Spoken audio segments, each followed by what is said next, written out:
Bom dia a todos. Sejam todos bem-vindos à nossa casa querida, à nossa casa amorosa. Bom dia àqueles que nos assistem, nos acompanham pela TV FEB, Canal 14. Hoje nós teremos um encontro, assim, mega encontro, fantástico. O tema, a gente sabe que é um tema, assim, super, super motivador, porque é um tema da atualidade, da necessidade, tudo que tem acontecido, a gente sabe, né? Então, a gente falando, a gente não, ele vai ser maravilhoso, ele vai falar coisas maravilhosas. Vontade, determinação em enfrentamento.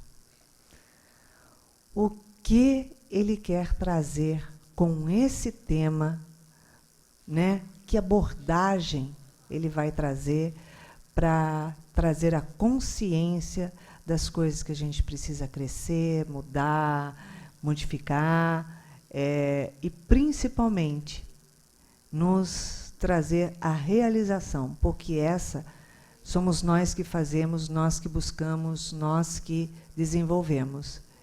E ele, através desse encontro, vai trazer isso,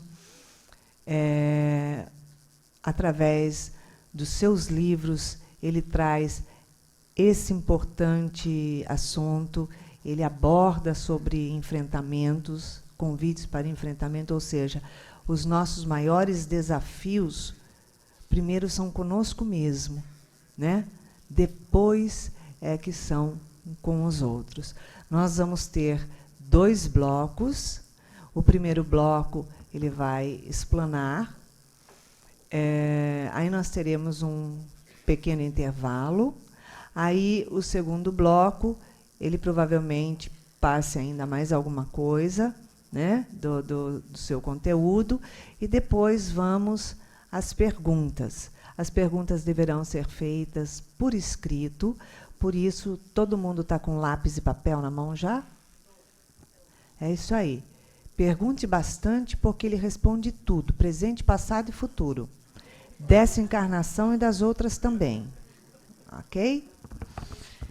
Então, vamos fazer uma prece, porque agora eu acho que ele precisa de harmonizar, né? Depois dessa fala.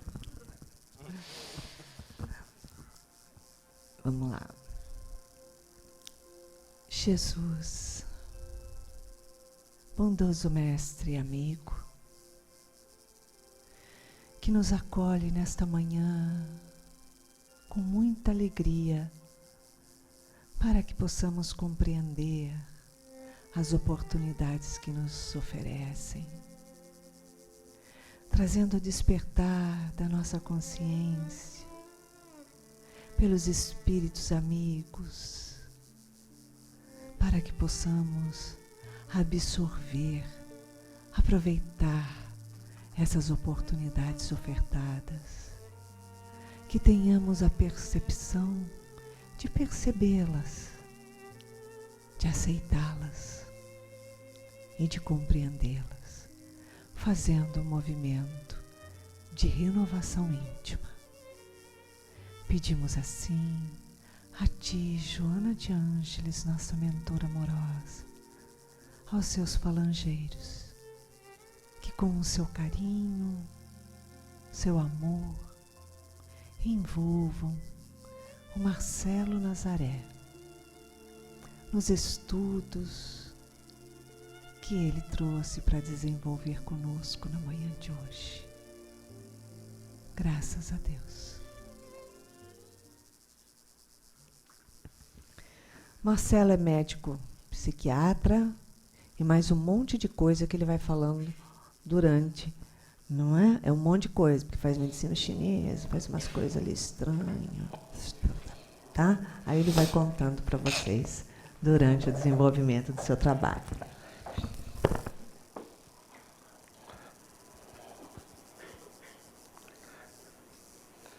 Graças a Deus, graças a Jesus, exoramos a espiritualidade, nos sustente as deficiências e norteie nossos pensamentos, para que permanecemos todos nós gravitados, atraídos e em torno de Deus, através de Jesus, o único caminho para a verdade que nos liberta no rumo da vida imbatível. Que Ele nos mantenha e nos sustente na sua paz. George Ivanovich Gurdjieff, em um de seus escritos, Psicologia da Evolução Possível ao Homem, descreve com muita propriedade, fazendo uma análise de toda a cultura humana existente até aquele instante, de que todas as correntes do pensamento humano, todas as ideologias, todas as filosofias e doutrinas delas decorrentes, são todas elas, em verdade, facetas da psicologia. Ele observa que toda filosofia existente e todas as formas de pensamento que o homem construiu ao longo da evolução da civilização ocidental e oriental eram tentativas e modelos de estudar a natureza do homem. E uma vez constituindo-se de tentativas de estudo da natureza do homem, ele concebeu que nenhuma filosofia existia com essa terminologia, mas toda filosofia era, em verdade, um estudo psicológico, porque é da natureza humana.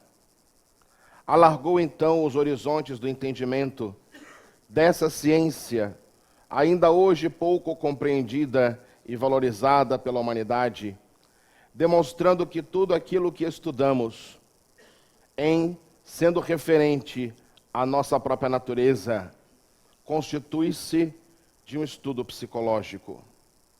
Mas se observarmos outros filósofos, outros pensadores, iremos observar que este pensamento de Gurdjieff, seguido pelo seu discípulo Ouspensky, entre outros, já não era novidade quando enunciado, pois que no século XVI, um outro pensador, nascido nas lides protestantes da Europa e da Dinamarca, já havia penetrado a sonda da pesquisa da natureza humana e observando no Evangelho de Jesus não somente o repositório de doutrinas místicas com a finalidade de controlar as massas amedrontadas pela promessa do inferno incandescente, pôde observar a proposta psicológica magna, exarada na montanha, quando Jesus dividira a humanidade e sua história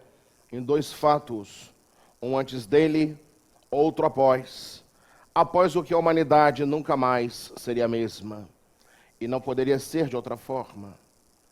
A figura de Søren Abbe Kierkegaard iria transformar o pensamento filosófico, que ele beberia nas fontes de Hegel e outros, mas que traduziria com a simplicidade das epístolas paulinas, quando recordava-se de Paulo, apóstolo, que dizia: fiz-me fraco para os fracos, para amparar os fracos.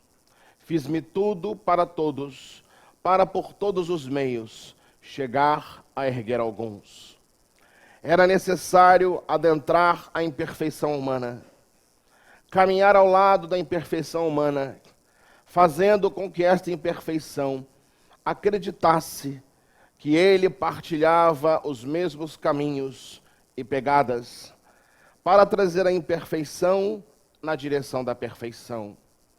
Era o conflito natural entre a divindade que parece longínqua e a natureza inferior e propínqua da criatura humana. Observando este pensamento, Kierkegaard elaborou um sistema de pensamento em que se iniciou escrevendo romances de natureza estética. A estética, para Kierkegaard, eram os prazeres do mundo, era o desbordamento das paixões, a avassaladora volúpia da perdição humana. E o ponto culminante dos romances de Kierkegaard, no século XVIII, seria a escrita do Diário de um Sedutor, quando ele descreve todos os passos mediante os quais o indivíduo de índole duvidosa deveria cumprir para lograr êxito na sedução de uma jovem virgem de família educada e adequada. Este romance, historicamente, nunca se soube se era um relato real ou de ficção, se ele houvera levado a cabo aquela estratagema. Mas, em verdade, o livro no século XVIII causou uma ruptura na sociedade que, acostumada com o domínio do pensamento hegemônico católico apostólico romano, buscou naquele livro a curiosidade, o estranhamento, assim como também o poeta Charles Baudelaire, que escreveria dentro da métrica originária na Europa, As Flores do Mal, e convidaria já no prefácio os indivíduos de uma forma jocosa, mas também numa assertiva psicológica, e diria: hipócrita, meu igual, meu irmão, encerrando o prefácio do livro, asseverando que a humanidade vivia num estado de hipocrisia moral dos mais graves. Charles Baudelaire definiria aquela época como alguns artistas da contemporaneidade que parecem romper de forma abrupta e grosseira com o nosso equilíbrio, quando na verdade tentam, ainda que da forma imperfeita, nos provocar para entrarmos em contato com as nossas hipocrisias, que são tantas. Naquela época, Kierkegaard descreve, no Diário de um Sedutor, todos os passos para seduzir a virgem, mas conseguindo atrair a atenção das massas para aquela literatura estranha e de natureza inesquecivelmente nova à época, passou então a escrever agora romances e livros de natureza ética. Para Kierkegaard, ética não era cumprir com a própria consciência. A ética para Kierkegaard, como também anunciaria Blaise Pascal, o filósofo, era um conjunto de normas e regras instituídos por uma sociedade, por uma associação, por uma época histórica, de tal forma que era ético aquele que seguia aquelas normas dominantes. E diante da divindade, a ética não constituía-se para Kierkegaard em realizar aquilo que a divindade propõe nos níveis profundos da consciência. O indivíduo não tem certeza daquilo que lê. Ele lê o Evangelho e sabe que as informações ali contidas falam de um céu, de um reino de Deus, portas adentro da criatura. Mas como o indivíduo no século XVIII não possui provas de que aquilo é real, e portanto não tem garantia de que, cumprindo com aquelas metas, atingirá um céu que não sabe se é real, na dúvida, negociando com a divindade que teme, mas não compreende, o indivíduo cumpre com as normas que ele acredita serem importantes, para que, na dúvida, na melhor das hipóteses, Deus se apiade da sua condição e o deixe adentrar o paraíso. Kierkegaard diz à sua época, e é expulso da igreja, quando ele diz que os sacerdotes católicos dominantes, assim como os pastores protestantes, não são religiosos.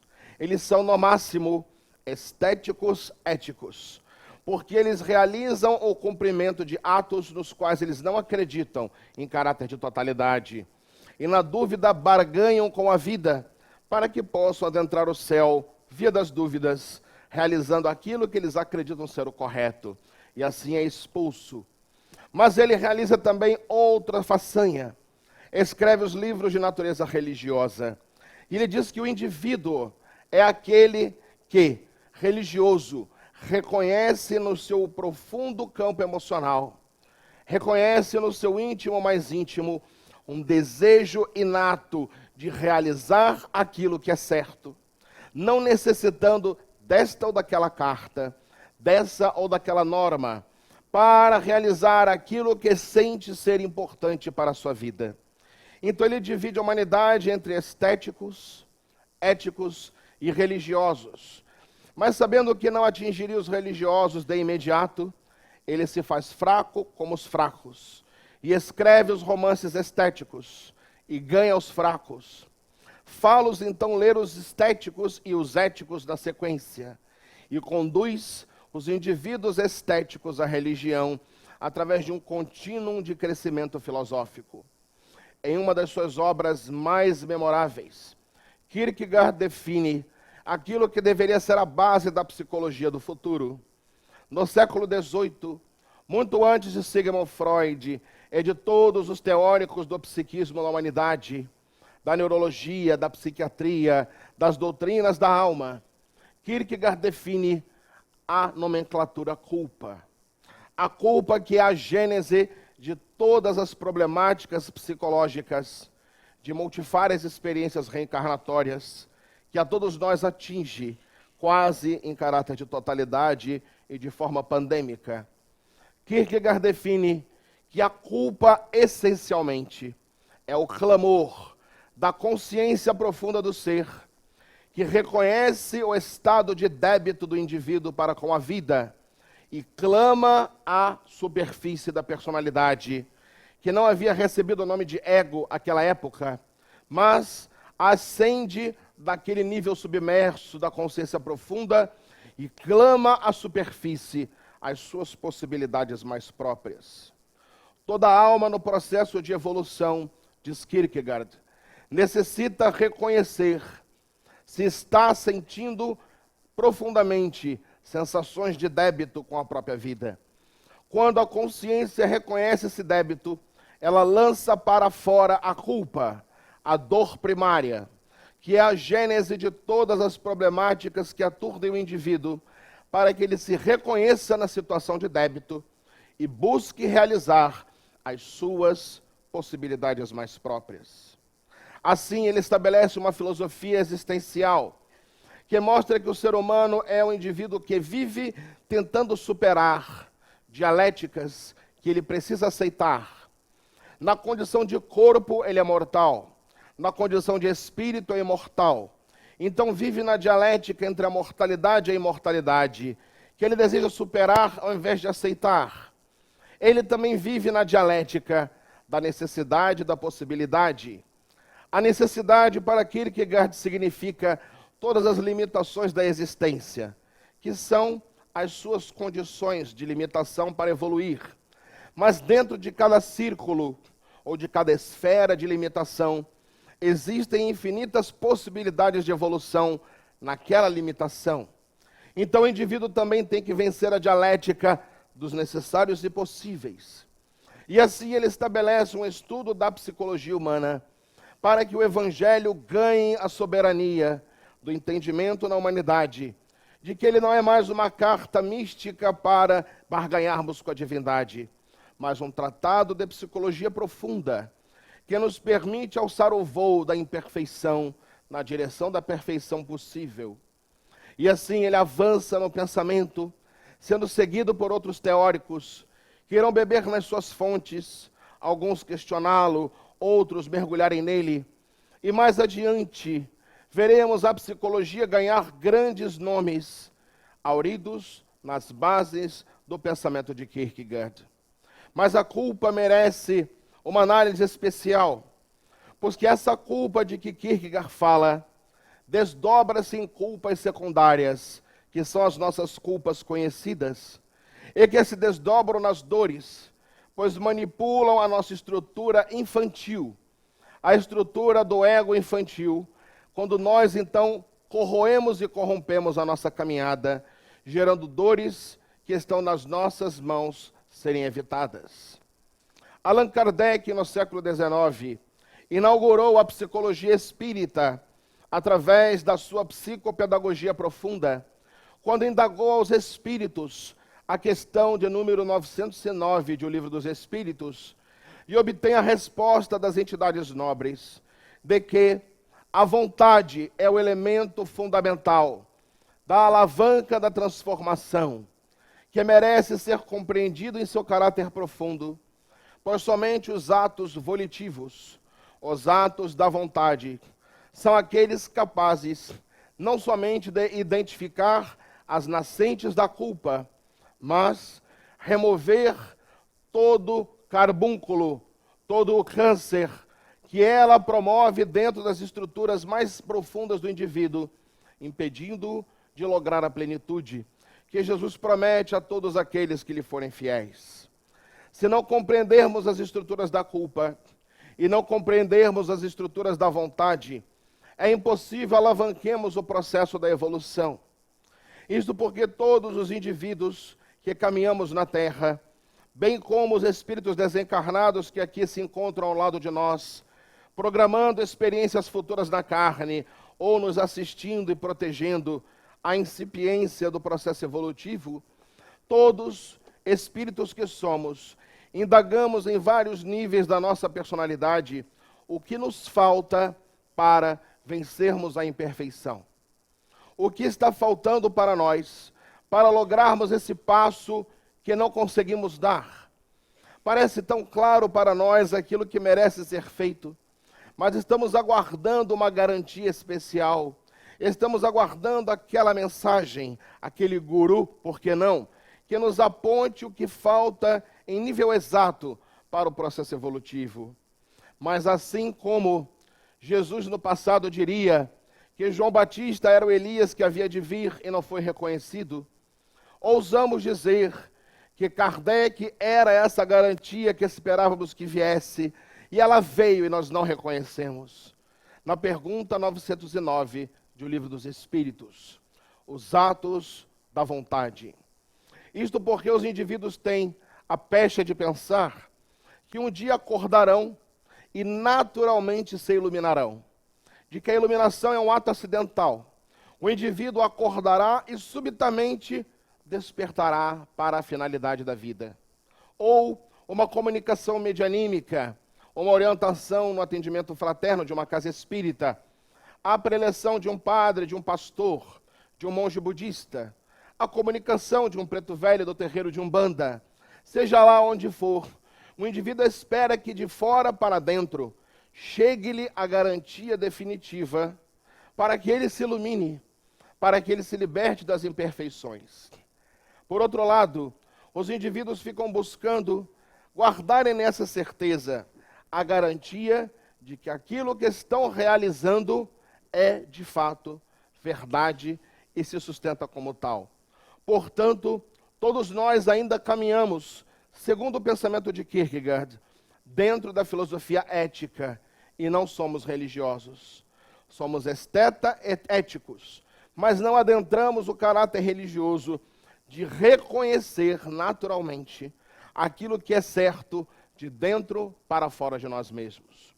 E por isso sofremos, porque nossos atos são sempre aproximações daquilo que é ideal, mas não conseguimos realizar o ideal, porque não acreditamos, não damos crédito dentro de nós próprios de que aquilo que realizamos é, de fato, aquilo que merecemos realizar. O espírito Fernando de Luna, que nos instrui há alguns anos, e nos vem suportando a mesquinhez, as deficiências, a miséria, certa feita nos disse que enquanto os indivíduos não se assentassem dentro do eixo fundamental do cristianismo, embalde os esforços para a evolução não lograriam êxito. Então indagamos esse espírito, qual seria o eixo fundamental do cristianismo, sobre o qual se assenta a segurança inamovível para a evolução. E ele então nos pontuou que a imortalidade da alma é o eixo fundamental sobre o qual se assentam todos os pontos de vista que merecemos possuir em nossas vidas. E ele nos exortou a meditar de que se a pedra não fosse removida daquele túmulo concedido por José de Arimateia à família de Jesus, se aquela pedra de hercúleas proporções não fosse removida, e Jesus não houvesse ressuscitado ao terceiro dia, a mensagem do cristianismo não teria a pujança e o poder de que se acha investida. Pois é exatamente no momento da ressurreição, em que a imortalidade em glória surge aos discípulos, que eles confirmam a decisão de não se negarem a seguir o Mestre, ainda que diante das cruzes, das fogueiras e das feras. É a imortalidade como fato, não como uma informação passível de contestação, mas é a imortalidade como fato que oferece coragem inquebrantável ao discípulo e que lhe permite superar todas as dificuldades da existência. Porque o indivíduo que reconhece a própria imortalidade, ele está diante de um fato muito propício. Ele não pode mais ser vencido e ele não pode vencer, porque ele reconhece que todas as criaturas da terra e de todos os mundos são invencíveis pela sua própria condição. O mundo pode fazer vitoriosos, mas Jesus faz invencíveis. E é nesse reconhecimento da imortalidade que o eixo do cristianismo cria os heróis de que temos notícia e que iluminaram a humanidade com o próprio sacrifício. Paulo, João, Pedro, Maria de Magdala, Verônica a hemorroíça, Joana de Cusa, Lívia a lentulha e outros exemplos inesquecíveis das claridades do Evangelho, superando as feras, as fogueiras, as imolações, o holocausto, por abrigarem dentro de si o valor moral e a coragem de que somente os imortais são dotados. Há criaturas ainda hoje que adentram a compreensão espírita, mas não percebem que são imortais. Vivem o estado de mortalidade crente. Eles acreditam que são imortais, mas uma crença que pode ser removida por um problema, uma crença que pode ser derrubada por uma doença grave, por uma notícia infeliz, por um acidente na vida. São crenças que não são convicções, porque somente a convicção na imortalidade da alma dá ao indivíduo a coragem inquebrantável, indesviável, permita-nos o neologismo, das metas a que se propõe o espírito imortal. Quando o indivíduo reconhece a própria imortalidade, ele compreende que tudo na sua vida possui um propósito. Se o indivíduo o agride, aquele indivíduo que o agride não conhece o propósito, mas ele conhece o propósito. Se não lhe é possível amar o ego que o agride, ele ama o self que despertará no indivíduo. Então ama o infrator, embora não ame a infração. E aprende a perdoar, não a esquecer. Aprende a perdoar por perceber que aquele self merece despertar através daquele ego. E aquele indivíduo que o agride é carecente de amor e compaixão. Não por pieguismo, não por hipocrisia, mas o indivíduo passa a amar o propósito que existe em cada ser. O indivíduo pode não reconhecer o seu próprio propósito, mas se nós reconhecemos que a vida é um propósito, na nomenclatura antiga da Índia, um dharma, e não somente o karma, não somente o resultado dos atos negativos praticados, nos resgates múltiplos que acontecem. Quando reconhecemos no outro o propósito, amamos o propósito que habita o outro. E é o meu propósito que saúda o propósito do outro. É o meu Deus interno que saúda o Deus do outro. Namastê. O meu Cristo interior saúda o Cristo que habita o outro. O entendimento do propósito modifica o nosso ponto de vista. Porque estamos trabalhando, estamos custeando as nossas despesas, reencarnamos num país que apresenta provas específicas e expiações que foram semeadas por nós no passado, quando também tivemos o poder nas mãos e utilizamos de forma negativa. E então percebemos que através de todas as dores há um propósito. As dores não são uma punição arbitrária de um Deus olímpico que joga dados e pune. Estamos diante de um propósito superior para mostrarmos à sociedade atual que reconhecemos aquilo que somos, não somente aquilo que aparentamos, não somente aquilo que estamos, mas aquilo que somos. Então os Espíritos dizem a Allan Kardec que esforços insignificantes fariam o indivíduo para vencer as más paixões, para vencer a imperfeição, Mas quão poucos esforços o ser humano faz e o quanto lhe falta a vontade. A vontade é a primeira unidade de significado dentro do nosso processo de evolução no estágio atual em que nos encontramos. Isto porque o Evangelho diz, na figura de Agostinho de Hipona, no item A Lei de Amor, no capítulo 11 do Evangelho segundo o Espiritismo, que no princípio o homem só possui instintos. Quando avançado e corrompido, apresenta níveis mais complexos, que vão rumando até o surgimento do amor, não no sentido vulgar do termo, mas esse sol que reúne e condensa ardentemente em seu foco todas as aspirações humanas e sobre-humanas.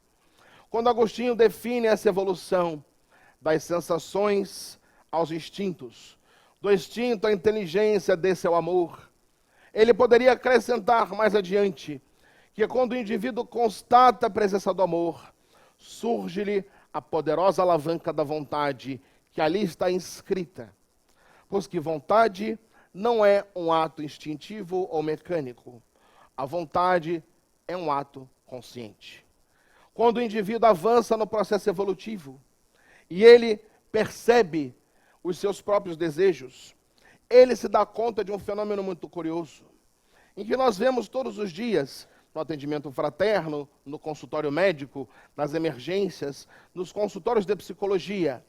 É o indivíduo que chega e diz, eu desejo desabafar uma situação, e engasga, não consegue, e mediante a ação do terapeuta, ele tem a audácia de dizer, eu não amo minha mãe, eu tenho raiva da minha mãe, eu tenho raiva do meu pai, eu tenho este sentimento negativo do qual eu me envergonho. E aí, nós somos instados a compulsar a figura de Carl Gustav Jung, psicologista analítico, que dizia num de seus escritos que o indivíduo não é culpado pelos sentimentos que possui, ele é responsável pelos atos que pratica. E devolvemos essa assertiva àquele consulente para que ele reflita de que o indivíduo não decide sentir. Nós não olhamos para o indivíduo e apertamos um botão que define o que vamos sentir. Eu agora vou amar tal pessoa. Eu agora vou odiar tal pessoa. Eu agora sentirei atração física, erótica por aquela pessoa. Eu agora sentirei repulsão. Não existe um display com botões que eletronicamente confiram a gente o poder decisório dos sentimentos. O sentimento emerge e nos atravessa. Então o indivíduo não pode se sentir culpado pelos sentimentos que possui, mas ele é responsável pelas ações que desencadeia. Pois que se o indivíduo não vai com a minha cara, como se diz na linguagem vulgar, se o indivíduo não sente afinidade pela minha pessoa, ele pode simplesmente afastar-se. Mas ele também pode ser grosseiro e deseducado e me agredir. Isso é uma decisão do indivíduo e é responsabilidade. O sentir não é. Então, quando o indivíduo sente algo de errado, ele necessita primeiro compreender a desnecessidade de se culpabilizar pelo sentimento que possui. Mas a vontade não é assim. A vontade é um mecanismo superior. Quando o ego infantil evoluiu para o ego adulto, e o ego adulto evoluiu para o ego maduro, que é um estágio à frente deste. Quando o indivíduo já se dá conta dos seus conteúdos psicológicos. Carl Gustav Jung, aprofundando o pensamento de Freud, diria que o ponto culminante do processo antropossócio-psicológico da criatura humana é quando o indivíduo dá conta de si próprio, identificando os conteúdos psicológicos. E assim, os identificando, ele tem a ocasião de mergulhar no autoconhecimento para encontrar a individuação, o processo de tornar-se totalidade, de fazer com que o seu eu profundo, ou self, ou si mesmo, ou o reino dos céus de Jesus, emerja das suas profundezas, confundindo-se com o ego que não lhe oferece resistência. E nesse processo ascenda no processo evolutivo. Mas a vontade é exatamente a alavanca sine qua não lograremos êxito nesse tentame. A vontade não é desejo. O desejo, como sentimento, emerge, brota. O indivíduo deseja isto, deseja aquilo, não deseja, refrata. Mas, a partir dos desejos emergentes do ser, a consciência tem a possibilidade de olhar para os desejos e indagar a si própria: que desejo é este que eu possuo? Quando se pergunta na sua intimidade: que desejo é este? O desejo se desenha à sua frente e ela tem a possibilidade de entender esse desejo. Um desejo bobo, tem um desejo de comer pipoca, que seja, ou o desejo de matar alguém, que é muito grave. Mas a pessoa tem um desejo e ela vai observar aquele desejo numa primeira instância. Após observar o desejo, ela elaborará uma pergunta: o que me motivou? Qual o meu mote? Qual o móvel para que aquele desejo haja emergido? O que me faria ter aquele desejo? É muito curioso que as pessoas, de modo geral, pegam carona nos seus desejos. E elas acreditam tanto que eles são genuínos que não os questionam. E por isso dizem que têm dificuldade de controlar impulsos. Mas elas não param nem para olhar os impulsos. Elas seguem e, como uma folha seca largada num rio qualquer, elas são arrastadas pela correnteza. Elas não criam raízes para pensar. Então, diante do desejo, o primeiro mecanismo da maturidade do ego é olhar para o desejo. Sentar-se diante do desejo, olhar para o desejo como quem olha uma tela, uma lousa, e perguntar a si próprio: o que me motivou para ter aquele desejo? E surgirão então novas assertivas, alguns novos desejos e também novas perguntas. E antes que o indivíduo realize o seu desejo, ele necessita esgotar as questões para compreender a natureza do desejo. Quando o indivíduo diz, por exemplo, diante de um trabalho, está numa repartição, num escritório, numa empresa, e diante de um colega que trabalha com ele, ele diz: que raiva tenho dessa pessoa. Tenho vontade de esbordoar-lhe a face. É o desejo. Se ele é espírita, ele tem o dever de sentar-se, olhar na tela mental aquele cinema pessoal que todos possuímos, e vamos imaginar a cena. Eu esbordoando a face de fulano. E é natural que aconteça um mecanismo muito curioso. Fernando descreve isso em um de seus livros. Quando o indivíduo realiza um pugilato mental que é muito curioso. Fulano esbordoou a minha face, eu esbordoei a face dele. Aí ele me disse: você é isto. E se ele me diz o que eu sou isto, eu vou dizer também que ele é aquilo. Aí, estranhamente, eu percebo que o outro tem uma resposta para me dar. Ah, é? Eu sou aquilo, mas você também é tal coisa. E aí eu respondo: mas você também. E daqui a pouco o quebra-pau se estabelece.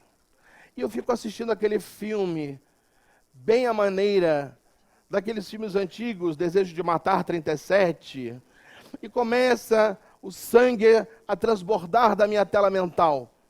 Se nós tivéssemos a mínima serenidade para olharmos a lousa, iríamos perceber um fato muito curioso. Nós sabemos claramente o que o outro nos diria para nos ofender. É interessante que nós colocamos na boca do ofensor, exatamente na nossa imaginação, aquilo que nos justificaria a agressão. Mas o outro nem sabe que nós estamos pensando isso. Ele está lá trabalhando. Mas eu estou na minha tela mental em pugilato contra ele. Se nós tivéssemos, perdão da palavra forte, vergonha na cara, teríamos ocasião de olhar para essa tela mental e dizermos: curioso, eu sei exatamente o que o outro diria para mim para me atingir. E eu repito essa cena no meu imaginário, me iro, a pressão sobe, os vasos sanguíneos modificam-se, eu enrubesço, me torno iracundo, desejo me desforçar, mas o outro não me agrediu, ele só me agrediu na minha imaginação. Então é necessário que nós paremos para perceber que nós sabemos o que o outro nos diria, porque nós já dissemos para nós próprios. Somos nós que estamos dizendo para nós, colocando na boca do outro, porque fica estranho eu me esbordoar a mim mesmo, parar em frente ao espelho e dizer: tome isto, pense naquilo, mas dizendo para o outro, eu me autorizo a agredir o outro. É um mecanismo do ego infantil. Quando eu percebo essa situação, por exemplo, eu estou diante do desejo, eu estou diante dos motivos do desejo, e na minha tela mental, no meu display, eu tenho a possibilidade de compreender as estruturas do ego implicadas no meu desejo de realizar o mal. Então eu só irei realizá-lo se eu aceitar essa sugestão de mim mesmo. Então é necessário que nós aprendamos a abrir o display à nossa frente. É necessário que nós, espíritas, encarnados e desencarnados, aprendamos a abrir a tela mental em primeira instância e olharmos para o nosso desejo. Esse é o primeiro exercício da alma. Observa o próprio desejo. Observa esse desejo e reflete sobre os motivos do desejo. O desejo é tão importante para nós que no Rig Veda, no hino da criação, o primeiro livro do Vedanta, descreve: no princípio era o desejo, a primeira semente da mente. Os sábios, então, meditando em sua sabedoria, lograram compreender a diferença entre o existente e o não existente. Lá atrás, há mais de 7.000 anos, os escritores védicos compreenderam que compreender o desejo, a primeira semente da mente, permite distinguirmos entre o existente e o inexistente, entre o real e o imaginário ou virtual. Então, abramos a tela e contemplemos o nosso desejo. Eu tenho o desejo de agredir, eu tenho o desejo de me enamorar, eu tenho o desejo este ou aquele, e vamos olhar o desejo. Olhando o desejo e compreendendo o desejo, nós temos ocasião agora de fazer um segundo passo. O segundo passo, que é a avaliação.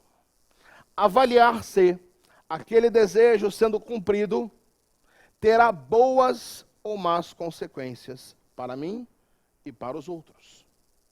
Porque muitas vezes o meu desejo, ele é genuíno, mas ele é danoso para o outro. Por exemplo, certa ocasião, uma pessoa chegou para outra num momento de relacionamento e me confidenciou isso no hospital, e ela disse para o outro: eu preciso me afastar de ti. E o outro disse: por que nós somos tão amigos? Eu preciso me afastar de ti porque você é um homem casado e eu estou me apaixonando por você. Como eu estou me apaixonando por você, eu preciso ficar longe de você para não turbar o seu pensamento da sua relação. Já turbou. Porque essa é uma informação desnecessária. Se eu percebo que eu estou nessa sinuca de bico, eu não preciso explicar para o outro isso e dar ao outro a informação de que ele não carece para se desequilibrar. Mas o indivíduo que age assim, pensando ser sincero, ele não está percebendo o mecanismo do ego de ludibriar a ambos. Que ele diz: você vai sair, mas eu vou fazer o estrago. Eu vou informar o outro, porque o outro vai ficar pensando que você se afastou por aquele motivo. E se havia alguma semente de desequilíbrio no outro, eu estou fomentando que o desequilíbrio brote e cresça com pujança. Então, muitas vezes, algumas sinceridades nossas escondem a maldade indireta, escondem o interesse mesquinho. Então é necessário olhar na tela do desejo qual a consequência de fazer isto. E começamos a observar as armadilhas que nós plantamos em nós próprios. Era muito mais honroso que aquela criatura se afastasse, alegasse compromissos, se distanciasse à francesa, como se diz, mas não perturbasse o outro com uma informação desnecessária. Porque nós somos imperfeitos.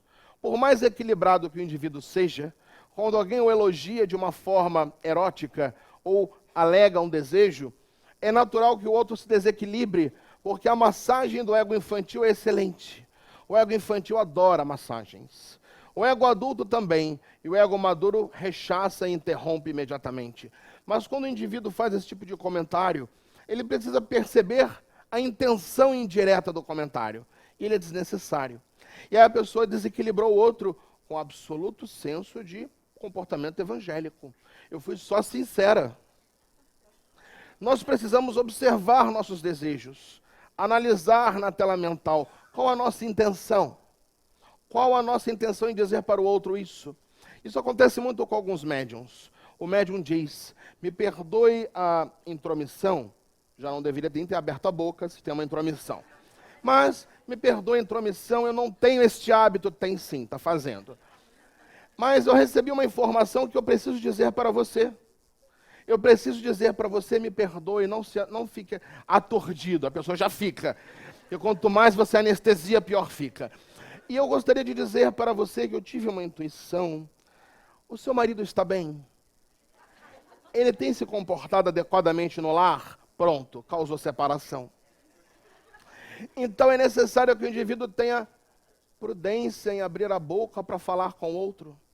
Porque uma vez irradiada a informação, as consequências podem ser devastadoras. Então, o primeiro elemento, a avaliação da tela mental, é muito grave. Porque nós não nos assenhoreamos do desejo. Nós deixamos que eles nos controlem, é festa. E depois ficamos dizendo, nossa, nem percebi que ia fazer aquilo. Percebeu sim. Não quis perceber. Não quis dar-se conta. Não quis assumir a responsabilidade da consequência do ato. Então, quando os espíritos definem para Allan Kardec isto, é muito grave. Porque eles inauguram a psicologia espírita com uma assertiva muito pesada. Porque nós não estudamos o ato da vontade. E nós confundimos desejo com vontade. Eu tive o desejo genuíno e eu fui, e quebro a cara. Então é necessário que nós abramos a tela e observemos. Toda vez que os desejos vierem a nós, quaisquer que sejam, que nós olhemos para a tela mental e indaguemos qual o motivo daquela assertiva. Qual as razões que me levam àquela situação. Porque eu não tenho direito, embora tenha todas as razões possíveis, eu não tenho o direito de fazer o mal. Se eu fizer que realmente seja inconsciente, para que eu me perdoe, porque se eu perceber, depois de algum tempo, que eu exerci o mal e tentei me ludibriar, eu sofrerei profundamente. Porque a culpa, que é o clamor da consciência, para que o indivíduo em débito cumpra com as suas possibilidades mais próprias, virá a maneira da dor. Então é necessário que eu avalie. Depois da avaliação, nós citamos primeiro a observação, depois a avaliação, vem o terceiro estágio, que é o estágio de deliberação, de decisão. Ali sim, tendo todos os autos do processo à minha frente do desejo, dá trabalho, nós vamos decidir o que vamos fazer com aquele desejo. É nessa ocasião que eu me recordo, por exemplo, do Espírito Joana de Ângeles, quando diz, no livro Vida Feliz, permanece sedento, porém não arrependido. Porque arrepender-se é bom, mas sempre é tardio. Ninguém se arrepende antes de errar, é sempre depois, e a dívida está lá. Então permanece sedento, porém não arrependido. Nós muitas vezes desejamos coisas que nós temos condições de abrir mão, notadamente na esfera afetiva e sexual, mas em todas elas, no interesse material, nas questões do dinheiro, nos interesses mundanos. Bem é verdade que os tais 7 pecados capitais são realmente 7 arquétipos de autocorrosão da alma, mas nós temos condições e equipamentos para os avaliar. Primeiro, observar, depois avaliar e então decidir. E quando decidimos, essa decisão é que promove o ato da vontade. Portanto, a vontade é um ato racional. Vontade não é um ato emocional, sentimental, nem automático. Os automatismos do nosso comportamento são automatismos que nós construímos com os desejos e os atos da vontade. Se o indivíduo sempre utiliza-se da vontade para caminhar, chega num dado momento que é tão natural nele o mecanismo de acionamento racional da vontade, que ele também gera um automatismo positivo, um automatismo que gera crescimento e é positivo. Mas até que isso se estabeleça, a vontade é um exercício que merece ser praticado o tempo inteiro, porque nós somos os endividados e necessitados dela. Então, toda vez que estivermos diante de um desejo, de uma emoção, de um sentimento qualquer, não nos sintamos culpados por ele, mas nos sintamos responsáveis por avaliá-lo e só então decidir. E na questão da vontade, um segundo quesito se lhe apresenta, que é a determinação. Qual a diferença da vontade para a determinação? A determinação é uma espécie específica de coragem, que endossa, chancela e promove o ato da vontade. A vontade pode ser forte ou fraca no indivíduo, mas a determinação é uma espécie específica de coragem, inclusa na vontade, para que o indivíduo não volte atrás ao ato que busca praticar. E aqui estamos diante da nossa proposta existencial, do Espiritismo. Por quê? Nós aprendemos em várias obras de Kardec, nas obras de Leon Denis, Gabriel Delane, Aksakov, Emmanuel, Joana de Ângeles, Bezerra e outros. Nós aprendemos em múltiplas obras, várias facetas, desdobramentos do pensamento de Jesus, nos convidando ao reino dos céus. Mas parece que nós não conseguimos chegar no reino dos céus. Primeiro porque o reino dos céus não está fora, está dentro. E nós nos iludimos indo para fora, quando precisamos adentrar a nós próprios. Esse é o primeiro problema. Mas o que falta a nós, espíritos e espíritas cristãos, encarnados e desencarnados, o que nos falta essencialmente para que transformemos os nossos desejos em atos volitivos, em atos conscientes da vontade? O que nos falta a nós? Falta-nos a determinação para realizarmos. E o que nos falta para termos a determinação? Esse é o grande enigma das nossas vidas. A determinação está exatamente no momento em que eu me conscientizo do eixo fundamental do cristianismo, a imortalidade da minha própria alma. Enquanto eu não adentro esta compreensão racional da minha própria imortalidade, enquanto ela não é um fato para mim, ela é apenas uma ideia, um modelo de raciocínio, nós não logramos êxito na nossa batalha. Eu vejo muitas vezes os irmãos, em palestras, entrevistas, em diálogos informais, dizerem assim: olha, o Espiritismo diz que é tal coisa. Eu acho curioso quando a pessoa diz o Espiritismo, porque o Espiritismo não é um indivíduo, é uma doutrina. Mas quando o Espiritismo diz, eu não estou dizendo. É o Espiritismo que diz. E eu estou livre para concordar ou não numa porcentagem que eu decido. Então eu tenho que meditar quando eu falo o Espiritismo diz. Porque não é o Espiritismo que diz, é a realidade. Quer eu aceite ou não, Deus não pediu a minha opinião, é a realidade. O Espiritismo apenas elucida e desdobra filosoficamente e tem esse rótulo para diferenciar de outras doutrinas, porque ele merece a sua individualidade. Mas o Espiritismo, para nós, ele é a descrição da realidade. Então, quando nós dizemos o Espiritismo diz, estamos cometendo um equívoco com a nossa própria consciência. Eu sei que é assim. Certa ocasião, um colega de trabalho, aliás, que me tem rendido as horas mais agradáveis no serviço, ele, de natureza protestante, muitas vezes diz: como é para você a questão da comunicabilidade com os espíritos?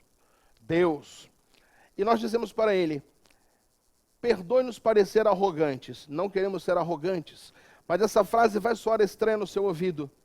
Eu não creio em Deus. Eu não creio na imortalidade da alma. Eu não creio nessa coisa de comunicação com os espíritos. Eu apenas sei. Eu não tenho mais o direito de crer quando eu sei. Eu passei para um outro estágio da compreensão. Quem crê, amanhã pode não crer.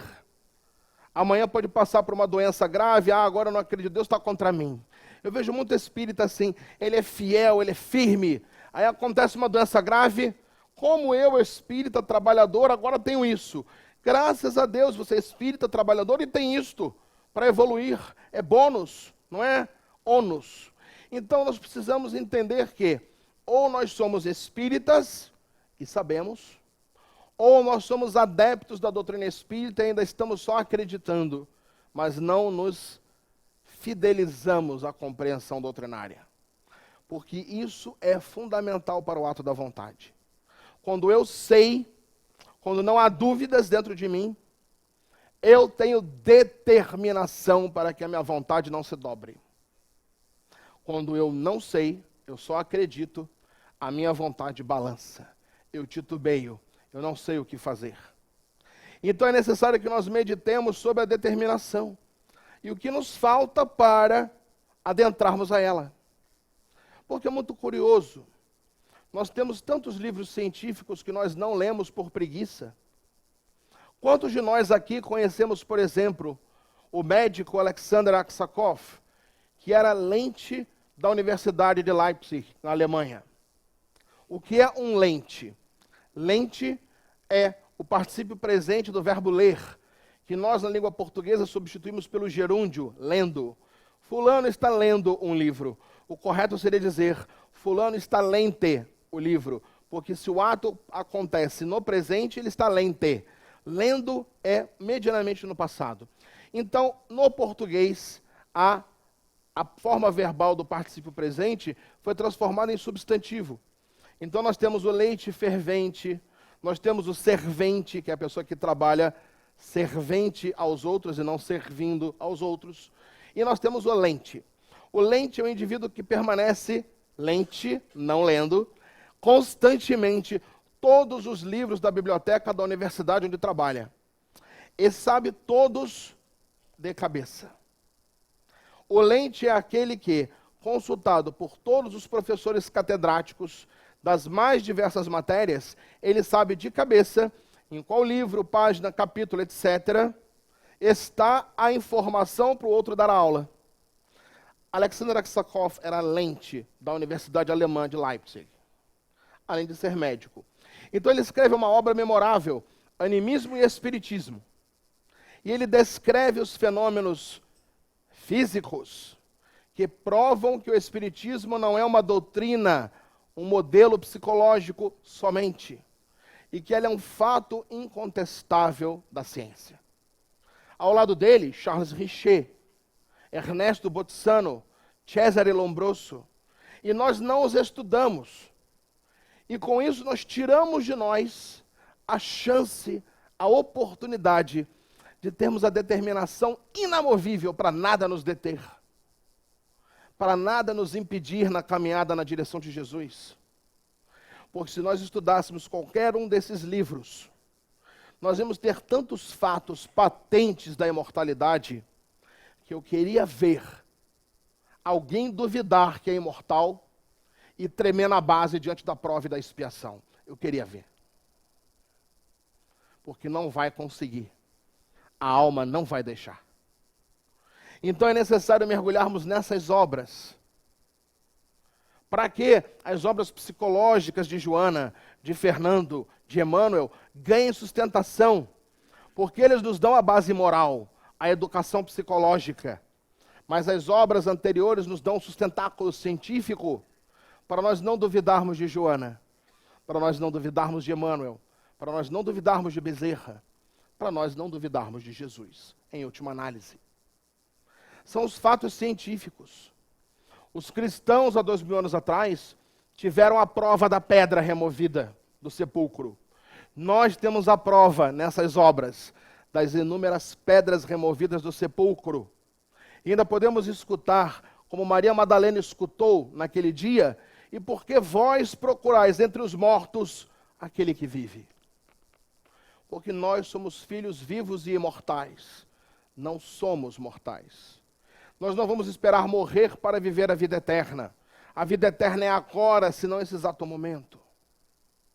Então nós precisamos ganhar essa coragem, essa determinação, que somente o conhecimento aurido nas fontes científicas da doutrina espírita nos facultam para que o Evangelho ganhe regime de urgência no nosso comportamento. Então precisamos fazer esse mergulho. Nós conclamamos a todos os irmãos que mergulhemos nessas obras científicas, para tirarmos todas as nossas dúvidas acerca do que acreditamos ser e passemos a compreender o que é. Eu me recordo, por exemplo, quando conheci pessoalmente o filho de Francisco Peixoto Lins, o Peixotinho, que foi um médium brasileiro dos mais notáveis, ainda que desconhecido de muitos. Peixotinho estava no exército servindo no interior de um estado brasileiro e foi a uma festa com amigos, tomaram seus chopp, seus aperitivos, e estranhamente acordou quilômetros de distância de onde estava, e ele estava a pé. Teve que voltar para o quartel, foi tido como desertor, teve vários problemas. Dali a algum tempo, numa outra festa, ali com os amigos, ele se deu conta que acordara novos quilômetros de distância, em outro estado quase, de onde ele estava. E ele ficou espavorido com aquela situação. Buscou resposta em vários ambientes, até que encontrou Chico Xavier.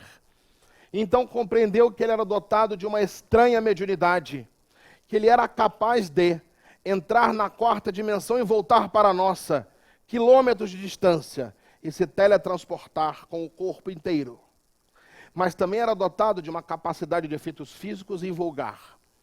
Peixotinho deitava-se em uma maca e perdia 5 quilos durante o transe mediúnico, e enquanto ele exudava algo semelhante, desculpem a palavra, ao catarro, o muco das nossas mucosas, quando o muco saía da sua boca, das suas orelhas, da sua narina, via-se materializar, à luz do dia, Sheila, a enfermeira desencarnada na Primeira Guerra Mundial, Bezerra de Menezes, Emmanuel, outros espíritos nobres, que agora podiam apertar as mãos dos indivíduos, porque eles tinham mãos orgânicas. Podiam retirar o sangue para fazer o hemograma. Já imaginamos colher o hemograma de Emmanuel, de Joana de Ângeles? Já imaginamos sentir o tecido das suas vestes?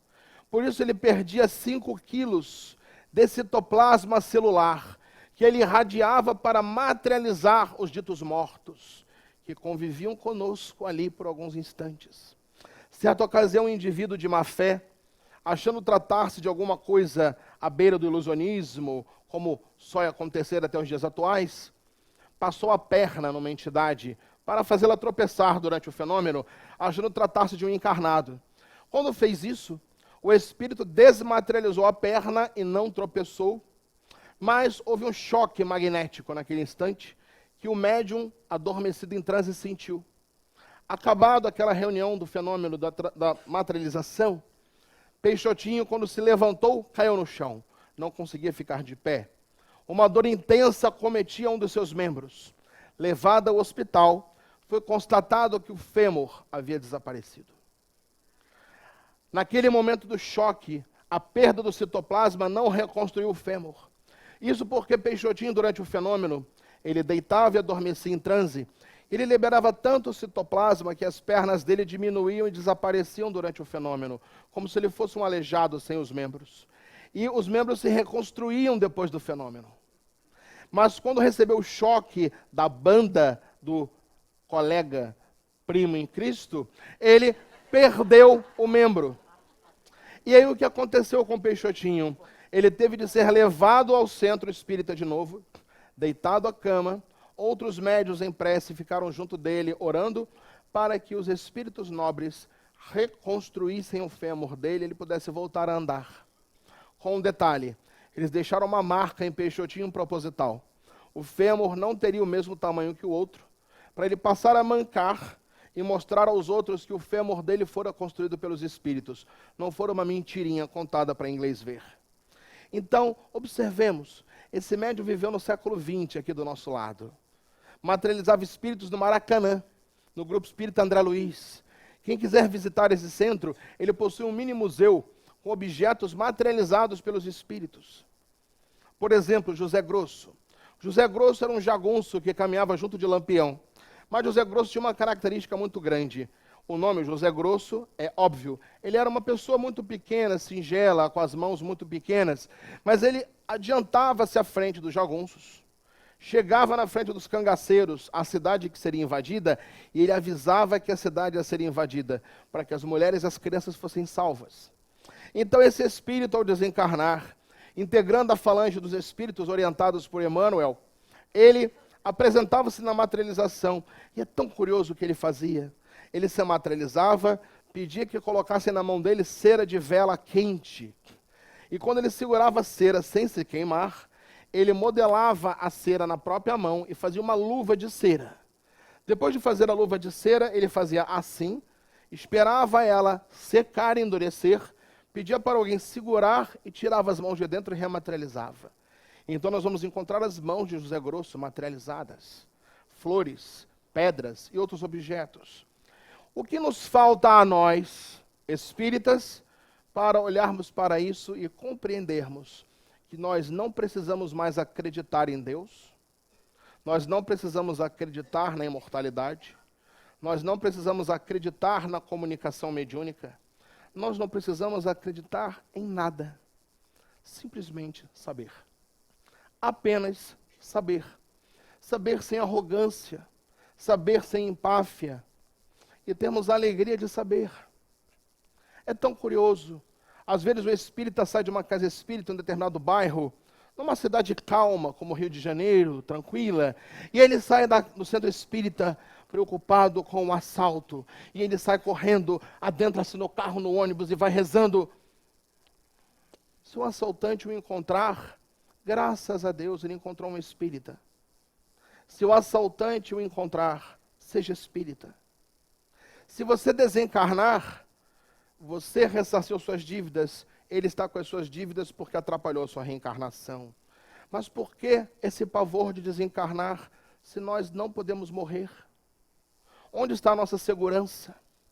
Nós nos esquecemos que nós somos os piores obsessores de que temos notícia. Por quê? Porque o indivíduo sai da casa espírita mais equilibrado pelo passe, ou seja, com o campo magnético ainda reforçado, e já começamos a obsidiar o assaltante. Ele vai me assaltar, ele vai me assaltar, ele vai me assaltar. E se ele não ir, ele passa a gostar da ideia. Eu vou pedir aos irmãos que, com muito carinho, leiam de forma decente o livro Sexo e Destino de André Luiz. Leiam esse livro. Quando vocês lerem esse livro, vocês vão observar várias situações, mas uma situação me chama a mim muita atenção. Porque André Luiz está com outro espírito trabalhador, observando o indivíduo com uma conduta reprochável na área do sexo. Mas eles estão dialogando sobre a conduta do irmão, e no momento em que estão conversando sobre a conduta do irmão, o que eles estão falando, o encarnado começa a fazer. E aí um olha para o outro, olha para o encarnado e fala, meu Deus, nós, sem nos darmos conta, instigamos o outro a errar, porque estamos comentando o mal do outro, e o outro absorveu o campo mental e está executando. E lança um alerta. Nós, por não sabermos, só acreditarmos, também não percebemos a capacidade mental que nós possuímos. Nós ignoramos. É sempre assim. Estamos no ambiente. Aí o indivíduo vai e diz, eu acho que o Marcelo deveria ser menos maledicente, que seja. Aí o outro diz, eu também acho. O Marcelo deveria, inclusive, também emagrecer. Também concordo. Mas começam a comentar. Não se dão conta de que estão me obsidiando. Porque essas irradiações mentais estão me atingindo no nível subconsciente e trazendo a mim um reforço negativo. Não um reforço positivo. Por isso Bezerra dizia com muita propriedade que o espírito onde estiver deve ser uma estação terminal das trevas, sepultando a maledicência na terra do esquecimento. Por quê? Nós não sabemos, nós acreditamos, porque acreditamos, não acreditamos lá muito, e aí nós achamos tranquilo falar mal da vida alheia, nós achamos tranquilo comentar sobre o outro, sem nos percebermos responsáveis também pelos atos do outro. Porque quando eu penso no erro do outro, eu imanto o outro com o meu desejo que ele o mantenha, ainda que inconscientemente. Por isso a responsabilidade dos pensamentos é tão grave e tão grande. Quando nós comentamos algo sobre determinado assunto, temos que ter muito cuidado, porque estamos lançando forças mentais destrutivas sobre o outro. Como diz André Luiz em Evolução em Dois Mundos, A partícula de pensamento, pois, como corpúsculo fluídico, é em si mesma tão potente como o átomo e passível à ação da vontade, pois é o pensamento que lhe dá características moleculares, configuração eletrônica, que lhe dá força, velocidade, potência, capacidade de impacto e estrutura atômica. Então ele descreve o pensamento como matéria, que nós lançamos uns contra os outros. Quando nós vemos um indivíduo errar, o nosso pensamento não deveria dizer ele errou, porque isso é óbvio, eu já percebi. E quando eu falo ele errou, eu lanço uma corrente mental para que ele mantenha o erro. Eu deveria olhar para ele com sinceridade e dizer, é meu irmão, ele tem o direito de evoluir, eu vou orar para que ele melhore. Não ficar irradiando pensamentos negativos. E não é pieguismo, não é hipocrisia, é realidade. Fernando, certa ocasião, me disse isso, no momento em que eu estava adquirindo algumas características e disciplinas espirituais, e eu me vinha perguntando, é estranho, não é? Jesus só realiza 2 orações a vida inteira. A oração sacerdotal e a oração dominical, vulgo Pai Nosso. Mas ele se mantinha em oração em todos os seus atos, o que a gente não faz. E aí, Fernando, o Espírito me disse, Marcelo, meu filho, eu queria lhe fazer uma pergunta. Sempre que ele faz isso, eu tremo na base, porque as perguntas de guia são complicadas. E aí ele disse, meu filho, você tem vergonha de respirar? Eu disse, não. Você se sente fanático quando você respira? Eu falei, não, se eu não respirar eu morro. Pois é, eu não sei por que você se sente fanático se orar mais ou menos. Ou fica preocupado com o que os outros vão pensar. Eles nem estão vendo se você está orando. Então, da mesma forma que você respira, ore. E sem demora. Falei, é verdade. E eu readquiri alguns hábitos que eu tinha me distanciado. Porque eu sempre faço a minha oração matinal e faço a oração ao adormecer. Mas eu tinha um hábito adquirido com Chico Xavier de fazer orações durante o dia várias vezes. Por um caso que ele atendeu lá em Uberaba, e que foi um caso muito curioso. Ele atendera um homem praticamente limítrofe com um quadro de esquizofrenia e obsesso por uma entidade tenaz que o aturdia. E então Chico olhou para ele, consultou Emmanuel e lhe deu a seguinte sugestão. Você vai pegar o livro Fonte Viva, e deu a ele um exemplar do livro Fonte Viva, que tem os versículos do Evangelho comentados por Emmanuel. Você pegará este livro e fará o seguinte. De manhã, ao acordar, você vai abrir o livro ao acaso. A página que lhe couber você lerá, numa voz baixa, para que as correntes mecânicas do ar também atinjam espíritos grosseiramente ainda vinculados à matéria, e não somente aqueles que captam o pensamento, você o lerá. E a partir daquela leitura, você marcará a página. Faça uma oração pessoal. Se você tiver dificuldade de fazer uma oração pessoal, faça a oração dominical, reze o Pai Nosso e peça a Jesus proteção. Dali a 3 horas, você abrirá a mesma página, lerá de novo, meditará nela de novo e fará uma outra oração. E assim até a hora de dormir. Só abre uma nova página no dia seguinte. E o homem fez isto. Um mês depois, Chico estava se preparando para o trabalho e viu um espírito entrar desesperadamente, espavorido no centro. E aquele espírito entrou e veio na direção dele, Chico, eu preciso de ti. E Chico então disse, sim, meu irmão, o que está acontecendo? Você lembra de mim? E o Chico, não muito, mentira, claro que lembrava. Não muito, ele disse, mineiro é esperto nessas horas, graças a Deus. E aí ele disse, eu sou aquele espírito que estava atormentando fulano. Ah, é verdade, eu me lembro, estou me recordando.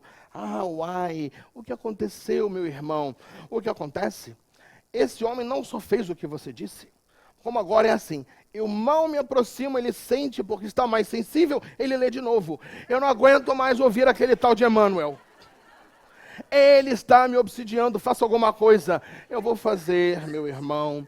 E aí ele conversou com o espírito foi orientado e foi levado embora. E ficou muito bem. Então é isso que nós precisamos ser, obsessores dos obsessores, não o contrário. Então eu tenho esse hábito no meu trabalho.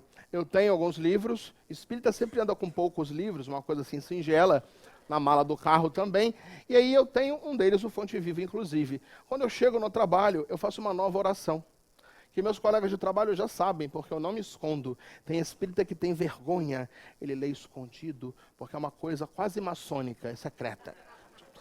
Não. Eu leio, se alguém me perguntar, eu empresto, vamos divulgando. E aí, eu leio a página, numa voz razoavelmente baixa, não preciso fazer um discurso, não é para ninguém, é para mim. Faço a leitura, faço a minha oração e começo a atender os pacientes. E marco no relógio. Dali a 3 horas, eu interrompo a atividade, faço outra oração, leio a mesma página. Porque quando nós lemos a mesma página, além de estudarmos aquele conteúdo e irmos aprofundando o conteúdo, nós vamos criando um campo energético com as mesmas faixas vibratórias em torno de nós. E vamos conseguindo envolver as pessoas. E é curioso, porque as pessoas adentram a sala e dizem, gozado, quando eu adentro a sua sala, eu estava nervosa ou nervoso, me acalmei. É estranho, tem uma coisa estranha aqui. Eu falei, Jesus, uma coisa muito estranha. Ele realmente é um ser muito estranho, ele acalma a gente. E aí vamos seguindo o trabalho. E, a certa ocasião, eu falei, eu estou ficando fanático, ficando Beato Nazaré. Comecei a ler. Aí eu falei, vou parar com isso, vou ler de manhã e à noite. Aí Fernanda apareceu, olá. É tão bom quando o guia fala olá, estranho. Olá, o que aconteceu? Nada. Mas você não está lendo? Não, estou lendo. Não, você não está lendo como estava lendo. E eu comecei a me dar conta que eu sou o paciente. Eu sou o doente que preciso do evangelho. Então, quando eu leio, eu me reequilibro, eu me realimento. A gente não toma dose de antibiótico, dose de anti-inflamatório, dose de homeopatia, dose de não sei o quê. A gente não respira, por que não ler? Por que não orar? Então, somente o conhecimento de quem sabe faz isso. Quem acredita não faz, não. Quem acredita é assim. Vem na casa espírita, toma o passe, vai no terreiro de Umbanda e exigir que o preto velho faça mais rápido na promoção. Porque o preto velho tem que fazer na promoção e mais rápido, coitado dele. Que não bastasse ser escravo, tem que continuar sendo. Dos brancos normais que nós achamos que somos. Então nós precisamos começar a saber, não a crer. Então a primeira fase da vontade é olharmos o desejo. A segunda fase, avaliarmos os motes, os motivos do desejo. Terceira fase, deliberarmos, escolhermos, mediante a análise das consequências dos atos e dos motivos que os geram. A partir da deliberação, determinação sobre a vontade, porque não mais acreditamos. Sabemos. Então a nossa tarefa de casa hoje, e não somente hoje, não é mais acreditarmos, é buscarmos as obras espíritas que nos confiram o saber. Que não nos deem dúvida, para que nós, quando estudarmos Joana de Ângeles, não olharmos para o Joana e dizer, que lindo, mas eu ainda não consigo praticar porque eu não sou Joana. Ainda bem, se você fosse Joana, era psicótico, achando que é outra pessoa. Mas quando você lê Joana, se você souber, você vai praticar. Você vai entender como ela conseguiu. Imaginemos Joana 2000 anos atrás, vendo a situação de Jesus, da ressurreição, que deu a ela tanta coragem, que ela foi levada ao Coliseu para ser imolada viva, queimada viva ao lado do seu filho. Imagine a dor de uma mãe, de ver seu filho sendo queimado vivo ao seu lado. Seu filho dizer, mãe, abjura esse rabi, abjura. E ela dizendo para o filho, cala-te, meu filho. Jesus não desdenhou o sacrifício. É preciso ser fiel a Deus até o final. Imaginemos há 2000 anos Joana de Cusa fazendo isso. Reencarnando-se adiante, como Clara de Assis, e deixando-se morrer por Jesus mais uma vez, cuidando de tantos irmãos e irmãs. Esse espírito que oculta a sua superioridade, mas quando Francisco de Assis deprimiu-se, vendo que seus irmãos se desviavam do caminho, ela chamou Francisco e disse, isso é apego, irmão Sol. Isso é apego. Não és responsável pelos erros dos teus discípulos e dos teus irmãos. Tua tarefa, tu a cumpres. Estás sofrendo por apego, desapega-te. E ele sorriu, aprendeu e desapegou-se. Era esse espírito que era Joana. Agora, Clara. Mais adiante, Juan Inés de Asbarre, ou Juan Inés de la Cruz, que abandonou a literatura quando foi acusada de arrogância, lavava os chãos, fazia os trabalhos mais serviçais, por amor a Jesus, mostrando que a sua sabedoria não eximia do trabalho simples, e que ambos eram aspectos gloriosos da vida. Quando convidada a comparecer aos espíritos, para formar a falange do espírito de verdade, ela já estava forjada no fogo do sacrifício, porque ela não acreditava, ela sabia. Quando Lívia Lentulha vira para Ana, dentro do Coliseu, e diz: troca tuas vestes comigo, porque eu quero morrer como escrava, não como senhora romana. Ela adentra-se e os leões a rasgam em 1000 troços. Mas ela se entrega às feras em nome de Jesus, não porque ela acreditava, mas porque ela sabia. Pedro negou a Jesus, fugiu de Jesus, estava na casa dos sacerdotes, presenciando o julgamento infamante. Acusado de discípulo, ele disse que não conhecia Jesus. Mas quando o galo cantou as 3 vezes, e ele se lembrou da profecia do abandono e da traição, viu o amigo ser imolado e sofreu, mas o amigo ressuscitou o 3º dia e adentrou a sua casa em Cafarnaum. À frente de todos os discípulos, ele viu a imortalidade em glória. Não há por que ter dúvidas. Eu posso seguir até o final, porque eu encontrei a garantia fundamental de que tudo que eu aprendi está certo. Ele está vivo. E seguiu e foi crucificado. Assim Bartolomeu, André, Felipe. Assim Maria Madalena. Maria Madalena que encontrou o mestre ali no sepulcro ressuscitado. Que ele disse: não toca-me porque ainda não subi a meu pai. Porque ele havia descido para salvar Judas no abismo do ensimesmamento suicida. Ele mesmo retorna e para Maria de Magdala oferece o exemplo fundamental que faz com que essa mulher se transforme no espírito saudável e modelar por discípula excelente. Vamos ver mesmo Judas, que se encontra aturdido e enlouquecido, que comete o deslize da traição pelos motivos estudados na psicologia atual. Mas no momento em que Jesus o reergue do ensimesmamento patético, leva-o a unidades hospitalares do plano espiritual, é Judas que se irá reencarnar várias vezes nas Galhas Lugdunenses, hoje França. Reencarna-se várias vezes, é levado às feras, à fogueira, às torturas, várias encarnações cristãs.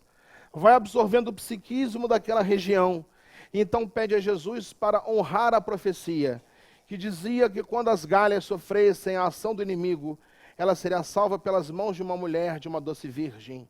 E reencarna-se em Dom Remy para ser a Pucelle Joana d'Arc, a médium, que se comunicava com Jesus na figura arquetípica de São Miguel Arcanjo, da falha de entendimento cristã sobre a identidade deste anjo, Micael, aquele que é mais parecido com Deus, que é Jesus. E comunica-se com ele nas feições de anjo, com Margarida e outros espíritos, e leva à França a vitória e a glória, sendo queimada viva pela traição de um sacerdote infeliz. Esses espíritos se deram a Jesus não porque acreditavam. Eles se deram a Jesus porque sabiam. E é isso que a doutrina espírita traz a cada um de nós, convidando-nos a saber, não a crer. Não a crença que pode ser destituída amanhã por um acontecimento qualquer. Mas quando nós sabemos o que somos, sabemos a quem seguimos, não existe a possibilidade de tergiversarmos, não existe a possibilidade de hesitarmos, de derribarmos nossa estrada e nos derrubarmos moralmente. É esse o convite que a questão 909 do Livro dos Espíritos nos faz, fazendo-nos meditar sobre a vontade, sobre o desejo, a análise, a deliberação, a determinação e a coragem, para que nós façamos o sublime exercício do autoenfrentamento, da autolibertação, da autorrenovação. Vamos fazer um pequeno intervalo suíço, para que os irmãos possam relaxar um pouco, e dentro de 15 minutos, ou um pouco mais, 30 minutos, segundo a nossa irmã, em 30 minutos, retornemos ao salão para a segunda parte e as perguntas e respostas. Muita paz. Vou beber a aguinha aqui também.